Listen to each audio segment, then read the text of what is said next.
Hi, welcome to Bar Cart Bookshelf, a video series about books and the drinks they inspire. My name is Elias, and today we're talking about The Last Contract of Isako by Fonda Lee. Fonda Lee is one of my favorite authors, and the inspiration for one of my favorite drinks we've ever done here on Bar Cart Bookshelf, the Greenbone Sour, inspired by Jade Legacy and the Greenbone Saga.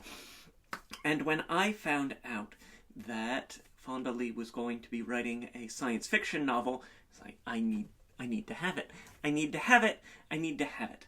And I felt that way for a period of several years, while I waited very patiently for The Last Contract of Isako. And lo, it has arrived. And lo, we are talking about it on Bar Cart Bookshelf, as was ordained in the beginning. This was always going to be a book we were going to talk about here on Bar Cart Bookshelf. As I've said, it is a science fiction novel. It is set some 500 years after the founding of a terraforming project space colony on a planet called Aquilo.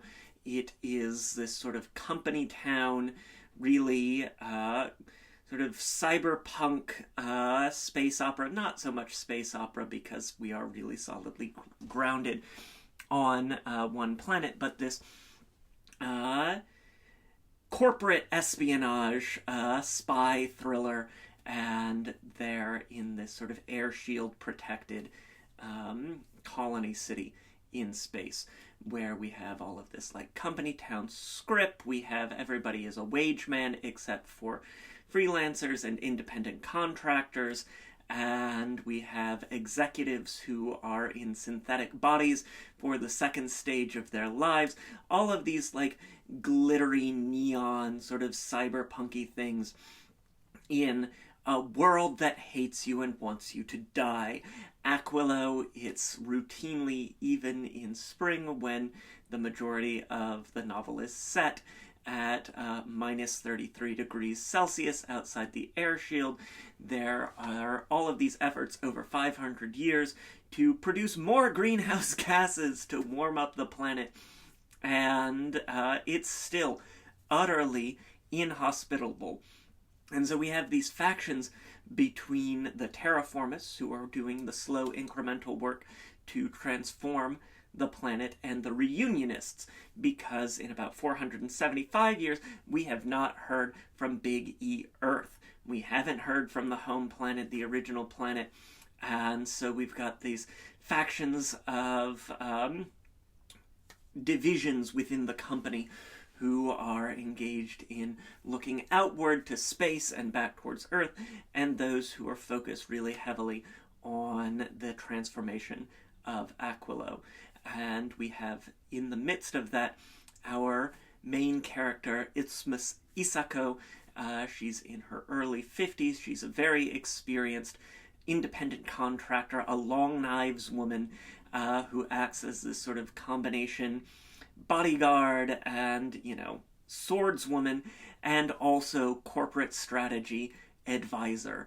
And so we get in some really fun uses of perspective and narrative choices. We get to see in great detail the two sides of being an Atier, this sort of really experienced independent contractor, the like hard-hitting sword battles, that like really excellent, precise, high-key action that I think is really definitional to Fonda Lee's work, that real sense of movement and of the clash of body and sword, and then the intrigue, the corporate strategy, the plotting and scheming to get everything in just the way you like. These sorts of A-tiers who never really need to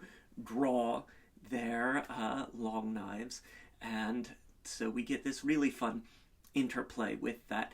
Isako is a fascinating sort of character. She's got this nickname, Quick Blade, and you can see the ways in which she and many others have bought into this real corporate ideology. She's best friends with a now freelance contractor whose nickname is Strikebreaker. So, really flawed and sort of complicated characters who are living by a code whose amorality is its morality, and dealing with the complications of being that sort of character in some really fun and exciting ways. Someone who is like, you wish you could shake and help them to understand and see the ways in which their system is flawed.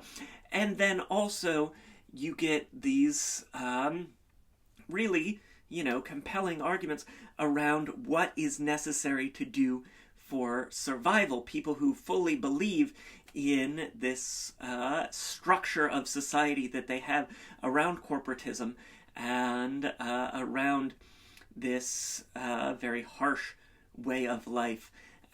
So a fun interplay, and one that I would enjoy revisiting from a perspective where we see maybe a little more of what's going on with a faction called the United Freelancers. I don't know. It is a standalone novel, and it really does complete its story. It really does follow Isako to this last contract here, sort of as she's approaching the end of her career. But I think, it's a setting where I would be interested in seeing more down the line if that were an opportunity. That's the great thing about science fiction and fantasy. They're very setting-driven genres and character-driven genres, and so you often will have the opportunity to think, oh, maybe we want to go back for more, even as we've had this really fulfilling meal here in the standalone novel. And so, of course, we had to have a drink. Our drink today is the Atier, named for this highest degree of contract with these long knives women and long knives men, long knives folk. And we are going to begin with 1.5 ounces of brandy.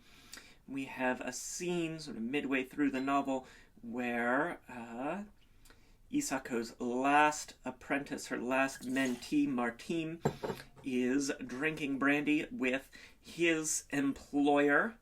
And so I thought that would be a really nice way to bring that sort of elevation. He's thus, tough, well-dressed, sort of dealing with the stress of his situation and trying to rise, this sort of social climber, striver character who's just trying to go as far as he can in some really exciting ways. Martine, I think, is, in many ways, for me at least, the emotional heart of the novel, and there are some really fantastic explorations of his situation there.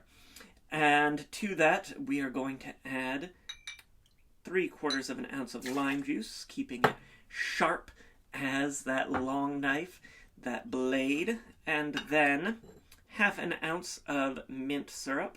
Fortunately, we're here in May, so it's really easy to get some mint syrup. Nice, refreshing, herbal. Early on in the novel, Isako gets a mint mocktail in a nightclub, so she can keep her wits about her. But you know what? We do not need to keep our wits about us. No one is plotting against us. We're just having a great time reading a marvelous novel. And then we will add, got these fruits that keep showing up again and again. One of the things that we are enjoying meal-wise in this sort of limited food environment of Aquilo is fruit preserves and various sorts of fruits. And so we're going to get 1/4 ounce of raspberry liqueur in there. Also, Isako wears a very distinctive red pea coat, and so that incorporates some of the redness, that eye-catching quality of hers. Alrighty, get our crushed ice. We always add our ice last because we never know when we're going to get called away into a sword duel, or a board meeting. Lovely. Nice frosty freezy with crushed ice, keeping it super cold. Great for the summer weather here for us, and really evocative of that icy sort of chill of Aquilo. We'll get some crushed ice into an old-fashioned glass, like so. Give that a stout tap. Excellent. And then strain. Perfect. And as you can see, we still have some space in our glass because this is a really sort of bittersweet adventure here at the end of the career, negotiating challenges to long-held assumptions and dealing with these nascent feelings of complication. Then I thought, what better way to bring that in that bittersweetness than with a bit of grapefruit soda. That citrusy bitterness, brightness, touch of sweetness, and a bit of bubbles. And we'll just top our Atier off with that. And you are all set. And there you have it. This is the Atier inspired by The Last Contract of Isako by Fonda Lee. The Last Contract of Isako is available now. I snagged it in hardcover, but they did a simultaneous hardcover and paperback release.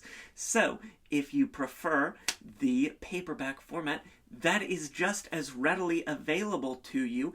I highly encourage you to check it out. I've got a link to snag it in the description down below, as well as a link to purchase my book, Cocktails and Consoles, 75 Cocktails and Mocktails to Level Up Your Game Night. Got some exciting VR simulations here in The Last Contract of Isako, so there's something for the gamer in there as well.